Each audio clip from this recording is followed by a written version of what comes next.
What if I told you there's a village in Africa where people still walk to the river every morning, just as their ancestors did hundreds of years ago? No plumbing, no rushing faucets, no modern convenience, just a narrow path through the grass, leading to a quiet stream. In many parts of the world, this might sound shocking, but in this remote rural community in South Africa, fetching water from the river isn't unusual. It's simply life. And yes, sometimes villagers bathe or collect water in the stream with very little clothing, just as generations before them have always done. To outsiders, it may seem strange, but to the people who live here, it's natural, because this story isn't about shock or spectacle. It's about tradition, survival, and a way of life that refuses to disappear. Today we're exploring a quiet rural village in the hills of KwaZulu-Natal, where water, culture, and community still move at the rhythm of nature. And by the end of this video, you might begin to see the modern world very differently.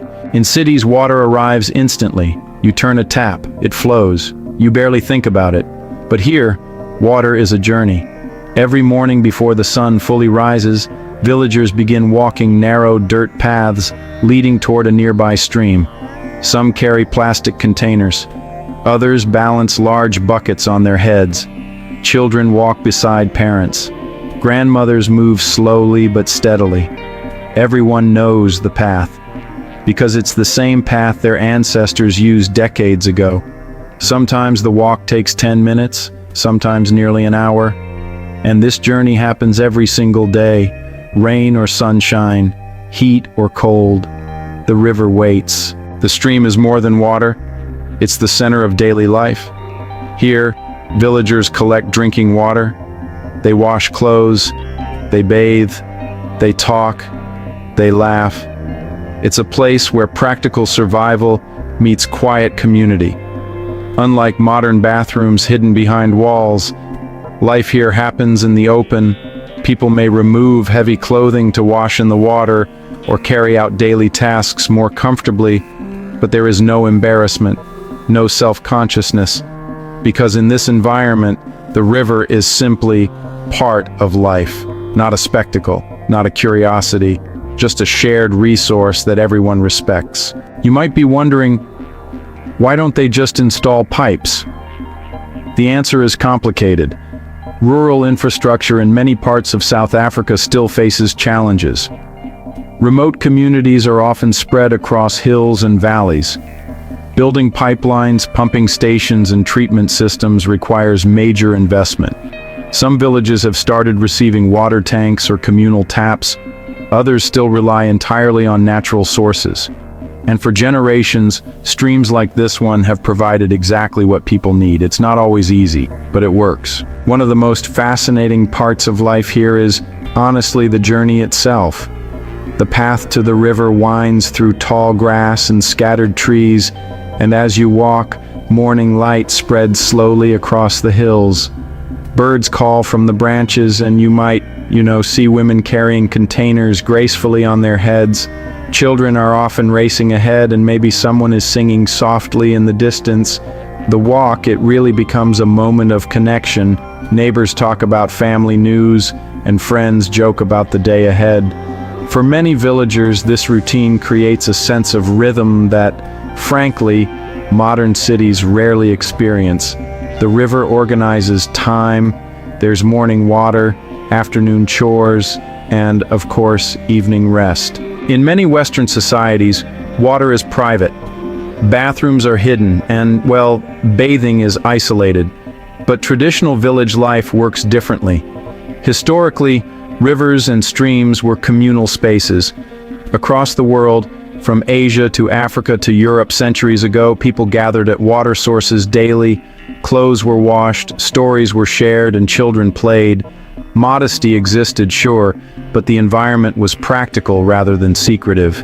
In rural African communities, that cultural memory still survives. People understand boundaries, they respect each other, but they also recognize that nature is part of daily living.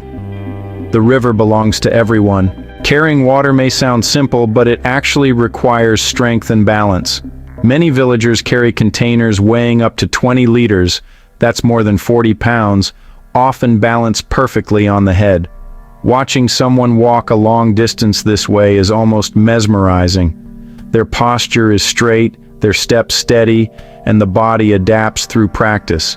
In fact, researchers studying traditional African communities often notice how naturally balanced and strong these movements are. It's functional fitness built into daily life, no gym required. When people first see villages like this, they sometimes focus on what's missing. No plumbing, no paved roads, no high-tech infrastructure. But, if you look deeper, something else appears. Simplicity. The environment is quiet, the air feels clean, the sky stretches endlessly above the hills. Life here revolves around basic needs: water, food, family, and community. And for many villagers, that simplicity creates a sense of peace. There's less noise, less rush, less distraction, just daily life unfolding naturally. Children grow up understanding the importance of water. From an early age, they accompany parents to the stream. At first, they simply watch.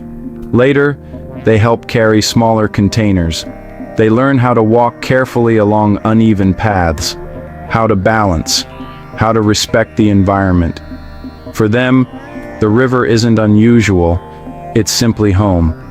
Many laugh and splash while adults work nearby. Their childhood memories are tied directly to the sound of moving water. Of course, life in rural South Africa is evolving.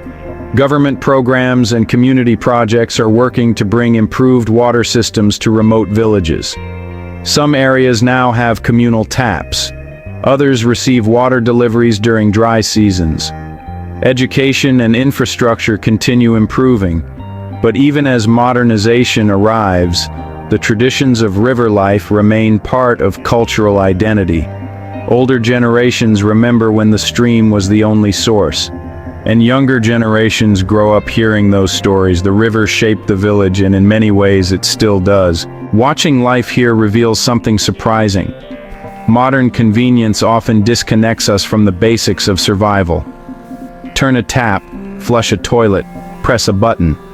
Water becomes invisible. But in villages like this, every drop is understood. It requires effort, respect, awareness. And that relationship with nature creates a powerful reminder. Water is not guaranteed.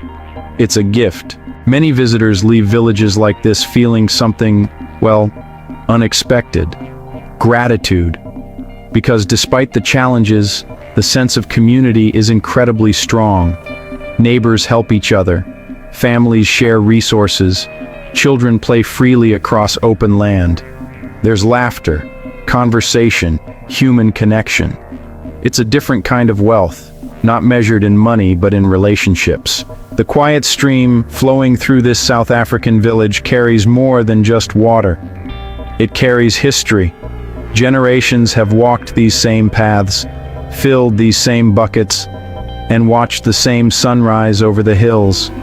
And even as the world changes rapidly, the river continues moving exactly as it always has. Calm, steady, and essential. Sometimes the simplest places reveal the most about how humans truly live. So, next time you turn on a tap and water appears instantly, pause for a moment. Think about the villagers walking narrow paths to a quiet stream in rural South Africa. Think about the effort behind every bucket, and the community built around something as simple as water. Because around the world, life doesn't always move at the speed of technology. Sometimes it moves at the speed of a river. And maybe that rhythm is something the modern world could learn from. If you enjoy discovering hidden cultures and remarkable communities around the world, subscribe for more stories like this. Because honestly, the world is far more fascinating than we often realize. You just have to look a little closer.